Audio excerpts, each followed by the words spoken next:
झांसी के चिरगांव में उप मुख्यमंत्री केशव प्रसाद मौर्य की उपस्थिति में भव्य एकता यात्रा निकाली गई, जिससे पूरा क्षेत्र देशभक्ति और उत्साह के रंगों में डूबा नजर आया।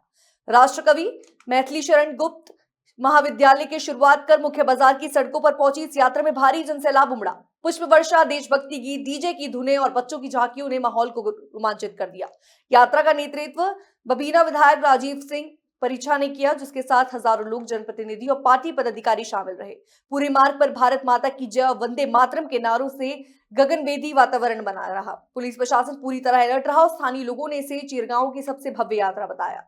धरती पर आज लौह पुरुष सरदार वल्लभ भाई पटेल जी की 150वीं जन्म जयंती के अवसर पर सभी विधानसभाओं में एकता यात्रा का आयोजन किया जा रहा है। उसमें हिस्सा लेने के लिए आया हूं, लेकिन जब आया हूं तो साथ में यह भी वंदे मातरम गीत के गान के रचना के 150 वर्ष पूरे होने पर भी उत्सव मनाया जा रहा है।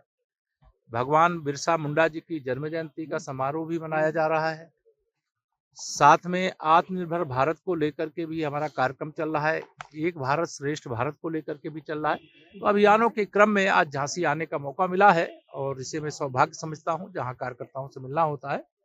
और अभी हम लोग बिहार में भारतीय जनता पार्टी का जो गठबंधन एनडीए है, ऐतिहासिक विजय वहां पर प्राप्त हुई है और बिहार की जनता ने देश को एक संदेश दिया है कि अब जंगल राज, गुंडा राज, कट्टा राज, तुष्टीकरण, जातिवाद, परिवारवाद की राजनीति का भविष्य अंत की ओर है।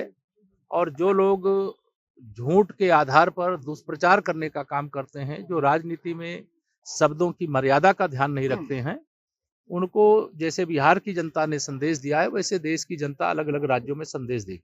सर, अखिलेश जी कह रहे हैं कि अब बिहार तो जीत लिया है, भाजपा को यूपी में नहीं जीतने देंगे। श्री अखिलेश यादव जी के बूते की बात नहीं है। श्री राहुल गांधी जी के रास्ते पर वो चलने की बात कर रहे हैं। वह भी भाजपा को देश में जीतने से रोकना चाहते थे, लेकिन भाजपा को रोक नहीं पाए। मोदी जी को प्रधानमंत्री बनने से तीसरी बार नहीं रोक पाए। और बिहार हो, उत्तर प्रदेश हो या देश का कोई राज्य हो, लोकसभा चुनाव के बाद भी हम लोग हरियाणा जीते, हम लोग महाराष्ट्र जीते, हम लोग दिल्ली जीते, अभी बिहार भी जीते और आगे हम लोग केरल से लेकर के, तमिलनाडु से लेकर के, आसाम से लेकर के पश्चिम बंगाल भी जीतेंगे। अब गुंडागर्दी, बूथ कब्जा, बूथ लूट करके देश लूटना, बूथ लूट करके प्रदेश लूटना, ये माफियाओं के बल पर अब राजनीति नहीं चलेगी। देश जाग गया है। भाई साहब, जिस तरह से दिल्ली ब्लास्ट के जो यूपी से जुड़ रहे हैं, सहारनपुर है, कानपुर है। देखिए, देश का दुश्मन चाहे यूपी में छिपा होगा, चाहे देश के किसी राज्य में छिपा होगा, चाहे दुनिया के किसी कोने में छिपा होगा, सुरक्षा एजेंसियों पर, देश की सेना पर, देश की सरकार पर आप भरोसा रखें। आतंकवाद से मुक्त, नक्सलवाद से मुक्त, जातिवाद, उग्रवाद और तुष्टीकरण से मुक्त भारत बनने की ओर आगे बढ़ते हैं। हर इंस्टीट्यूशन उसमें आ रही है इस बार। ये चिंता की बात है कि जो पढ़े लिखे हैं उन लोगों ने यह रास्ता चुना है, और लेकिन अच्छा होता कि वो यह रास्ता चुनने की जगह जिसके लिए पढ़ाई की वो काम करते। लेकिन अगर आतंकवादी बनने की कोशिश कोई पढ़ लिख करके भी करेगा तो उसका भी वही हश्र होगा जो बाकी का हो रहा है। पार्टी तो साफ हो गई बिहार में, लेकिन लालू का परिवार भी बिखर गया पूरी तरह से। देखिए, परिवारवाद की राजनीति के अंत की ये शुरुआत है और वो पहले उत्तर प्रदेश में भी एक तरह से ये श्री मुलायम सिंह यादव जी का भी परिवार बिखरा ही है, वहाँ लालू प्रसाद यादव जी का परिवार बिखर रहा है और बाकी परिवारवादी राजनीति करने वालों के परिवार भी बिखरेंगे। लेकिन ये पारिवारिक समस्या है, वह हमारी राजनीति की समस्या नहीं है। लेकिन हम देश के हित में, प्रदेशों के हित में अच्छा काम कर रहे हैं माननीय प्रधानमंत्री श्री नरेंद्र मोदी जी के नेतृत्व और मार्गदर्शन में, और आगे करेंगे। भाई साहब, एक सवाल क्या, अखिलेश जी आपसे मिले थे बिहार में, वो हंस रहे थे उस समय, तो कुछ पहले से आप रिजल्ट बता दिए थे क्या उनको? नहीं, वो हमसे पूछ रहे थे लड्डू कब खिला रहे हो, मैंने कहा 14 नवंबर को रिजल्ट आएगा, उस दिन खिला देंगे।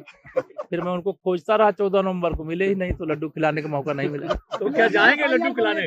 मैं नहीं। दिल्ली, प्रदेश और अब बिहार जीते हैं, तीसरी बार प्रचंड बहुमत से उत्तर प्रदेश जीतेंगे और 2027 का जो विधानसभा चुनाव होगा उसमें 2017 का रिजल्ट दोहराएंगे। ऐसी जनता की कृपा हमारे सब पार्टी के ऊपर भी बनी हुई है, हमारे नेतृत्व के ऊपर बनी हुई है, हमारे कार्यों के ऊपर बनी हुई है। लेकिन ये जितने भी भाजपा विरोधी अपने को मानते हैं, वह सोचते हैं परिश्रम भाजपा का कार्यकर्ता करे और चुनाव जो कोई काम नहीं करते जनता के बीच में वो जीते, तो ये अब नहीं हो सकता।